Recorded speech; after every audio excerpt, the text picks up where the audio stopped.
एक बार की बात है, एक बहुत बड़ी आर्ट गैलरी ने कॉन्टेस्ट डिक्लेयर किया। उसमें उन्होंने अनाउंस किया कि जो भी पेंटर पीस को डिपिक्ट करने वाली वर्ल्ड की सबसे अच्छी पेंटिंग बनाएगा, उसको $10 मिलियन का इनाम मिलेगा। यह बात पूरी दुनिया में फैल गई और पूरी दुनिया से हजारों पेंटर्स ने अपनी अपनी पेंटिंग भेजी उस कॉन्टेस्ट में पार्टिसिपेट करने के लिए। उन हजारों पेंटिंग्स में से जो इस कॉन्टेस्ट के जजेस थे, उन्होंने फाइनली 100 पेंटिंग्स को शॉर्टलिस्ट किया और उन 100 पेंटिंग्स की एक एग्जीबिशन लगाई। उस एग्जीबिशन में इन सारे पेंटर्स को तो इनवाइट किया ही किया, साथ ही साथ मीडिया वाले भी बैठे हुए थे और मीडिया वालों के साथ हजारों लोगों की भीड़ भी जमा थी। क्योंकि प्राइज अमाउंट इतना बड़ा था तो सबका इंटरेस्ट था ये जानने में कि कौन जीतेगा, कि वो पेंटिंग कैसी होगी और कौन वो पेंटर होगा जिसको इतना बड़ा अमाउंट मिलेगा। फाइनली वो दिन आ ही गया। वहां पर सारी ही पेंटिंग्स देखने लायक थी और एक से बढ़कर एक थी।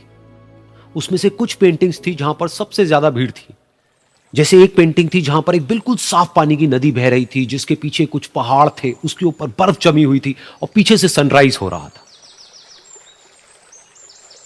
एक और पेंटिंग थी जहां पर पेंटर ने पीस को डिपिक्ट किया था फुल मून नाइट के थ्रू, यानी कि एक बिल्कुल पीसफुल लेक थी जिसका पानी बिल्कुल स्टिल था, इतना स्टिल कि उसके अंदर आप रिफ्लेक्शन देख सकते थे आसपास में जो भी कुछ था उसका, बिल्कुल एक मिरर की तरह। और बिल्कुल डार्क आसमान में कुछ तारे चमक रहे थे और एक चांद चमक रहा था।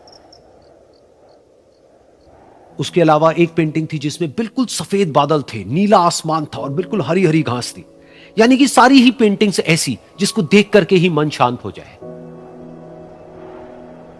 तो कॉन्टेस्ट बहुत ही टफ था क्योंकि सारी पेंटिंग्स एक से बढ़कर एक थी। तो जजेस के लिए शॉर्टलिस्ट करना कि कौन सी पेंटिंग बेस्ट है, that was very very difficult.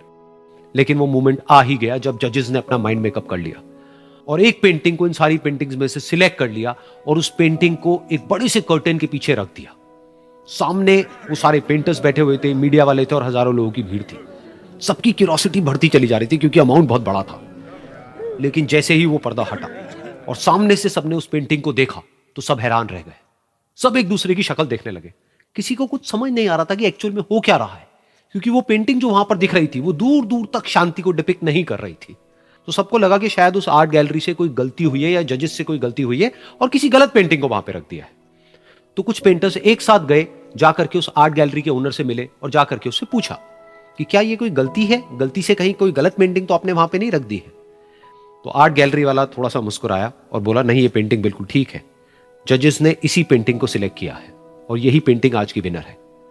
सारे पेंटर्स ये जवाब सुन करके गुस्से से भर गए और सबने मिल करके रिवोल्ट कर दिया। और ये देख करके सारे मीडिया वाले अपनी अपनी जगह से खड़े हुए और भागते हुए गए उस आर्ट गैलरी के ओनर के पास में और अपने अपने माइक्स उनके मुंह के आगे कर दिए। तो अगेन वो आर्ट गैलरी का जो ओनर था वो हल्का सा मुस्कुराया और उसने कहा कि मुझे कुछ बोलने से पहले एक बार इस पेंटिंग को आप लोग ध्यान से देखिए, थोड़ा पास से देखिए, शायद आपको कुछ ऐसा नजर आए जो दूर से नजर नहीं आ रहा है। क्योंकि आप सबने एक चीज तो देख ली कि इस पेंटिंग में आंधी है, तूफान है, चारों तरफ सब कुछ तहस नहस हो रहा है, आसमान में बिजली कड़क रही है, काले बादल है, ये सब तो आपने देख लिया। लेकिन एक चीज नहीं देखी कि इस पेंटिंग में एक घर भी है। उस घर में एक छोटी सी खिड़की है जहां पर एक आदमी खड़ा हुआ है। ध्यान से जाकर के देखिए, वो जो आदमी खड़ा हुआ है और बाहर देख रहा है उस घर से, उसके चेहरे पर कोई डर नहीं है, बल्कि एक हल्की सी मुस्कान है, एक ठहराव है, एक सुकून है। और यही है शांति का असली मतलब।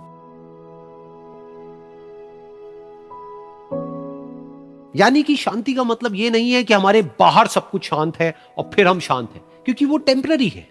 असली शांति का मतलब यह है कि हमारे बाहर चाहे जो कुछ भी हो रहा हो, हम अंदर से पूरी तरह से शांत हैं, हमारा मन शांत है। क्योंकि जिसका मन शांत नहीं है, उसको चाहे आप कितनी भी सुंदर से सुंदर जगह पर ले जाकर के बिठा दो, वो वहां पर भी जाकर के दुखी ही रहेगा।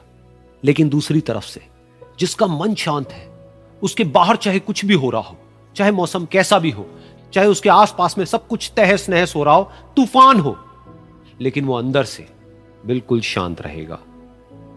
और यही है शांति का असली मतलब।